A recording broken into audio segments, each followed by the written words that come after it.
Welcome to பரமீஸ் kitchen. இன்றைக்கி பருப்பு உருண்டை குழம்பு எப்படி செய்யுதுன்னு பார்க்கலாம் வாங்க. ஒரு சின்ன டம்ளர் பருப்பு கடலப்பருப்பு எடுத்து ஊற வச்சு கழுவி ஒரு அரை மணி நேரம் ஊற வச்சு எடுத்துருக்கேன். இப்போ அம்மா அரைச்சிக்கலாம். மிக்ஸி ஜார் எடுத்துக்கிறேன். அதில் பருப்பு சேர்த்துக்கலாம். ஒரு 5 காஞ்சி மிளகாய் சேர்த்துக்கலாம். சோம்பு ஒரு அரை ஸ்பூன் சேர்த்துக்கலாம். இந்த பருப்பு கறியில் தேவையான உப்பு சேர்த்து கொஞ்சம் கொரகொரப்பாக அரைச்சிக்கலாம். ரொம்ப நைஸாக இருக்கக்கூடாது, கொஞ்சம் கொரகொரப்பாக அரைச்சிக்கலாம். இஞ்சி பூண்டு பேஸ்ட் ஒரு ஸ்பூனும், வெங்காயம் கொஞ்சம், கறிவேப்பிலை போட்டு நல்லா எல்லாம் மிக்ஸ் பண்ணிவிட்டு இட்லி குண்டானில் ஆவியில் வேக வச்சுக்கலாம். சின்ன உருண்டை பிடிச்சி இட்லி குண்டானில் ஆவியில் வேக வச்சுக்கலாம். இட்லி குண்டானில் தண்ணி வச்சுருக்கேன். அது கொதிச்சோன்னு நம்ம இது வச்சு வேகட்டும். ஒரு பக்கம் அதுக்கப்புறம் நம்ம குழம்பு தாளிச்சிக்கலாம். கடாய் வச்சுருக்கேன். கடாயில் ஒரு 3 டேபிள் ஸ்பூன் எண்ணெய் ஊற்றிக்கலாம்.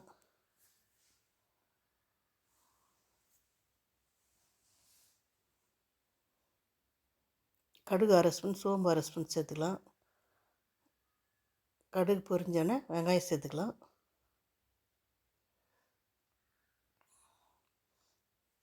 கறிவேப்பிலை கொஞ்சம் சேர்த்துக்கலாம்.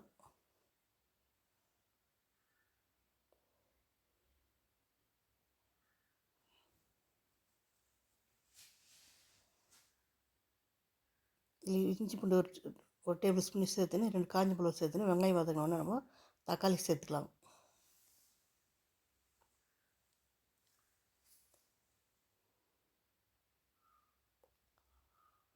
வெங்காயம் நல்லா வதங்கியாச்சு. ஒரு 3 தக்காளி சேர்த்துக்கலாம்.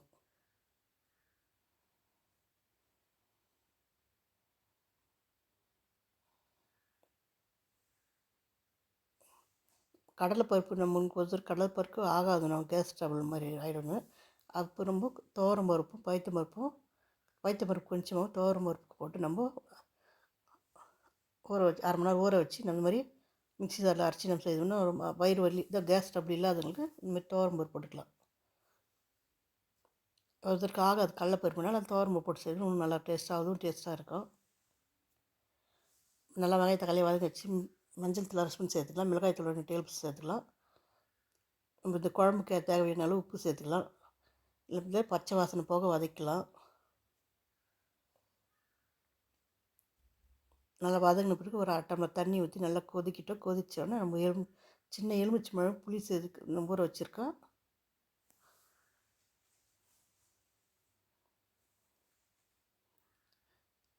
மசாலா நல்லா கொதித்தோடனே அந்த புளி தண்ணி சேர்த்துக்கலாங்க.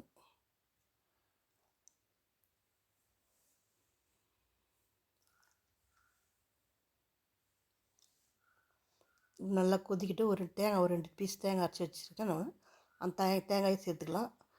திக்காக இருக்கக்கூடாது, கொஞ்சம் தண்ணியாக இருக்கணும். இது நல்லா கொதிக்கிட்டு நம்ம உருண்டை போட்டோன்னு நம்ம குழம்போட கொதித்து திக்காயிடும், ரொம்ப திக்காயிடும். அதனால் கொஞ்சம் தண்ணியாக வச்சோம்னா இது கொதிச்சிட்டோம்னு நம்ம உருண்டை வெந்தவுடனே நம்ம எடுத்து ஆற வச்சுக்கலாம்.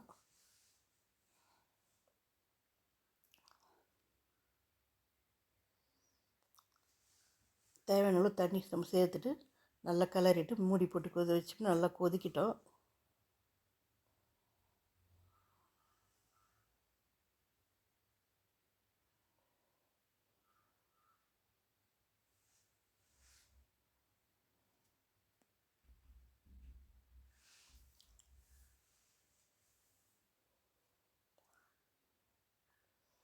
இந்த மாதிரி நல்லா கொதிச்சு எண்ணெய் பிரிஞ்சு வரும். 2 கொதிச்சோன்னா நம்ம இப்போ இந்த உருண்டை எடுத்து வச்சுக்கலாம். வேக வச்சு அந்த உருண்டை சேர்த்துக்கலாங்க.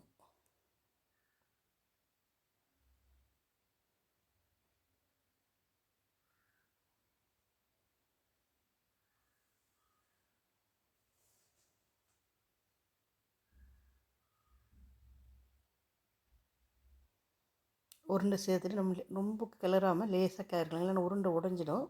குழம்பு கரைஞ்சி கொதிக்கணும். நல்லா கிளறிட்டு ஒரு 2 நிமிஷம் சிம்மிலே வச்சு மூடி வச்சோம்னா நல்லா அந்த உருண்டையிலலாம் நம்ம மசாலாம் காரங்கள்லாம் நல்லா ஊறி நல்லா கொதித்து வரும். கொஞ்சம் 2 கொஞ்சம் திக்காகணுன்னே நமக்கு தண்ணியாக வச்சோம்னா திக்காகும். கொதிச்சு உருண்டை உருளி திக்காக இறக்கலாங்க. இந்த உருண்டை குழம்பு ரெடி ஆகிடுச்சு.